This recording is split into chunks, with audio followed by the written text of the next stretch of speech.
तो बच्चों एक क्वेश्चन है हमारे पास। ये एक सर्किट बना है और इस सर्किट में हमें इसमें जितने भी रेजिस्टेंस है हर पार्ट में करंट को फाइंड आउट करना है। तो समझना पहले इसको क्या होगा। अगर हम यहाँ से शुरुआत करें, लेट इसमें से हमने आई करंट ली, ठीक है।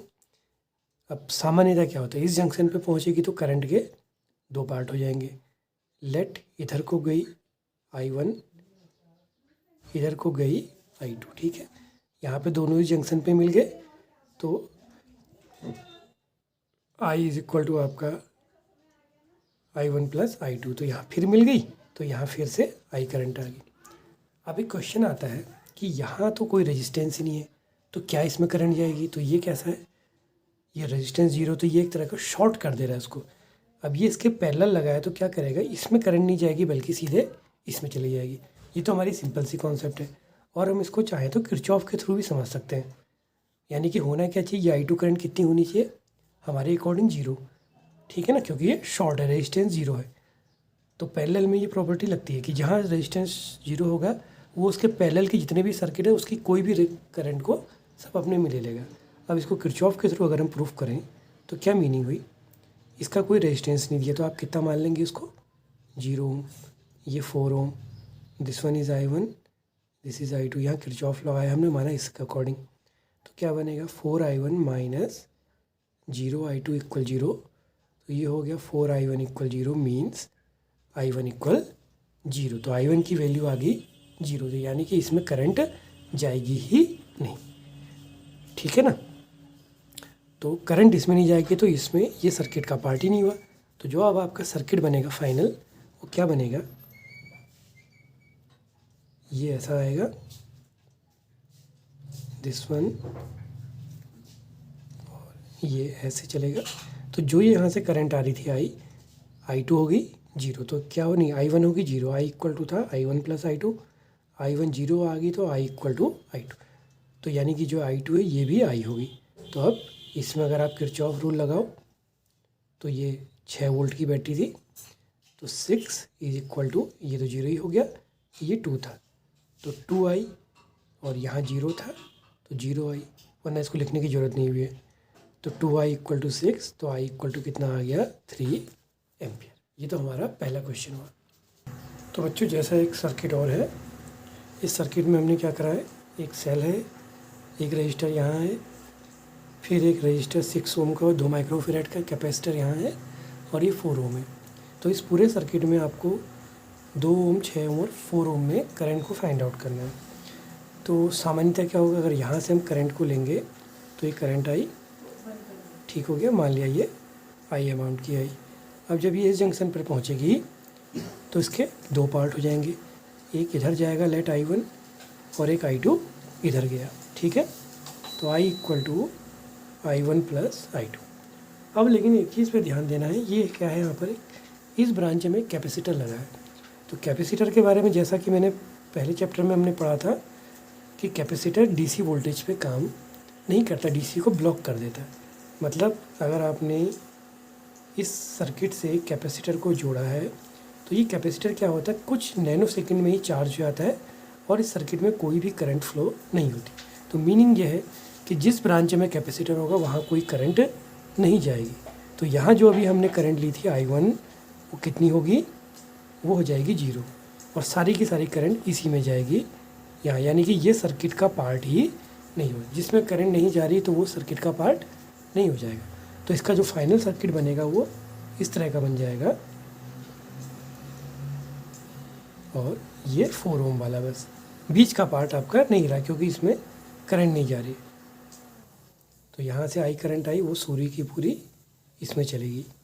अब इन दोनों में क्या है, सेम करंट जा रही है, तो इसमें किरचॉफ रूल हमने अप्लाई करा, तो सिग्मा ई की जगह 3, ये भी डायरेक्शन मैच कर रही है तो 2I, ये भी मैच कर रही है, प्लस 4I, तो 3 equal to 6I, then I is equal to 3/6 या 1/2 या 0.5 एम्पियर।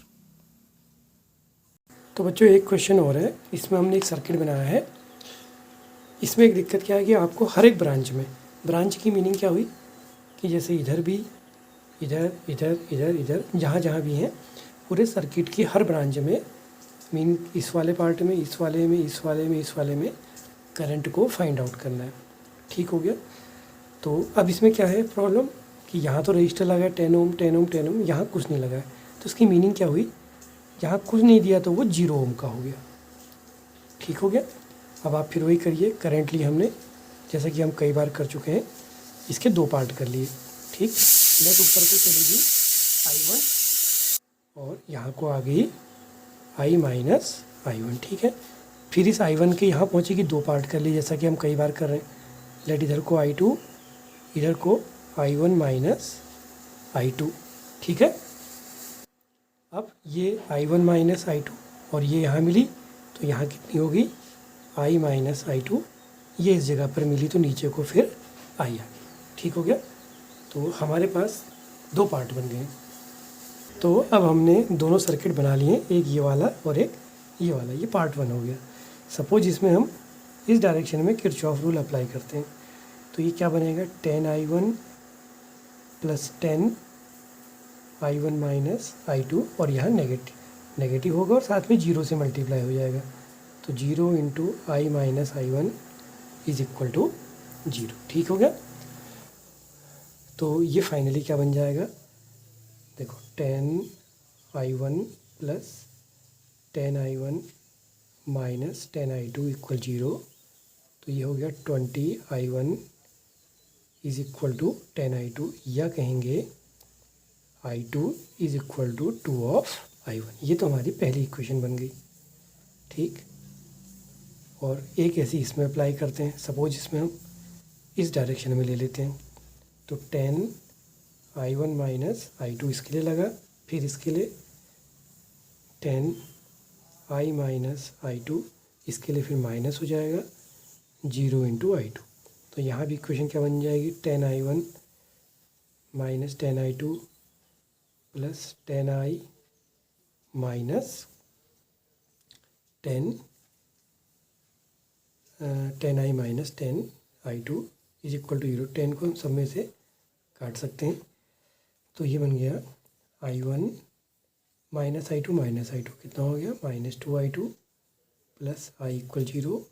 यह हम ऐसा करते हैं, यहाँ से I2 इक्वल टू I1 यहाँ रख देते हैं तो 2 into 2I1 plus I equal 0, या ये आ गया minus I1 minus 4I1 plus I equal 0, या ये हो गया minus 3I1 plus I equal 0। इसको इधर ले लेंगे तो ये I इक्वल टू आ गया 3I1। ये इक्वेशन नंबर 2 होगी। अब हम एक कोई ऐसी मैथ ले लें या ये आउटर ले लेते हैं, उसमें भी एक बार रूल लगा लेंगे। अब हमने नीचे वाली मैथ ले ली है, एक बार इसमें अप्लाई करते हैं। ये EMF की डायरेक्शन होगी, यहाँ तो 0 हो गया तो 0 इंटू करेंगे 0 हो गया। फिर यहाँ 10 है तो ये हो जाएगा 10 into I minus I2 is equal to, battery का डायरेक्शन भी मैच करिए तो प्लस 3 हो गया। तो ये हो गया 10 I की जगह लिख देते हैं 3I1, I2 की जगह पर 2I1 इज इक्वल टू 3। तो 10 इंटू ये आ गया I1 इक्वल टू 3, तो I1 इक्वल टू आ गया 3/10 एम्पियर। ठीक, तो I2 कितना आ जाएगा, I2 2 टाइम्स ऑफ I1 है तो 2 इंटू 3/10 एम्पियर या 6/10 एम्पियर। ठीक, और I जो है वो I1 का 3 गुना, तो ये हो जाएगा 9/10 एम्पियर।